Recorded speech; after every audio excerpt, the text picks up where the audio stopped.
চিরসখা ধারাবাহিকে এখন একসঙ্গে তিনটি টান টান দিক তুলে ধরা হচ্ছে।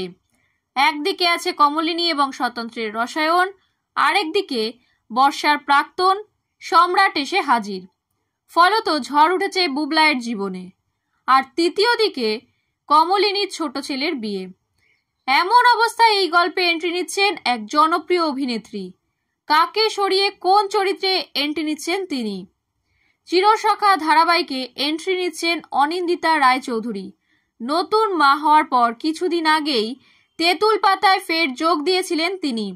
এবার আর একটি নতুন চরিত্রে কাজ শুরু করলেন চিরসখায়। জানা গিয়েছে এই ধারাবাহিকেও তাকে নেতিবাচক চরিত্রে দেখা যাবে। ভাবছেন কোন চরিত্রে? বর্ষার মায়ের চরিত্রে। হ্যাঁ, এতদিন এই চরিত্রে অপর্ণা ভট্টাচার্যকে দেখা যাচ্ছিল। তিনি বহুদিন পর ছোট পর্দায় ফিরেছিলেন, কিন্তু এবার তাকে সরিয়ে আসছে অনিন্দিতা। কিন্তু কেন আচমকা মুখ বদল ঘটল চিরসখা ধারাবাহিকে? জানা গিয়েছে অপর্ণা ভট্টাচার্য নিজেই এই ধারাবাহিক থেকে সরে গিয়েছেন, তাই তার জায়গায় আসছেন অনিন্দিতা। কিন্তু কেন এই ধারাবাহিক ছাড়লেন অপর্ণা? এই বিষয়ে তিনি একটি সংবাদ মাধ্যমকে জানিয়েছেন তার কিছু ব্যক্তিগত কারণের জন্যই চিরসখা থেকে সরে গিয়েছেন। অভিনেত্রী জানিয়েছেন, ব্যক্তিগত কারণের জন্য আমায় কিছুদিন শহরের বাইরে থাকতে হবে, তাই শুটিংয়ের সময় মেলানো কঠিন হয়ে যাচ্ছিল। সবার সঙ্গে আলোচনা করে চরিত্রটা তাই ছেড়ে দিলাম।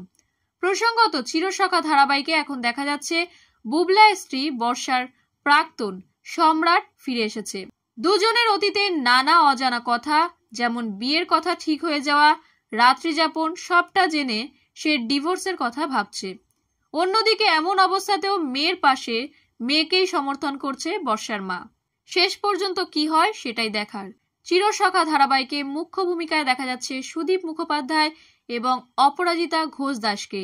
এই ধারাবাহিকটি রোজ রাত ৯টা নাগাদ সম্প্রচারিত হয় স্টার জলসায়।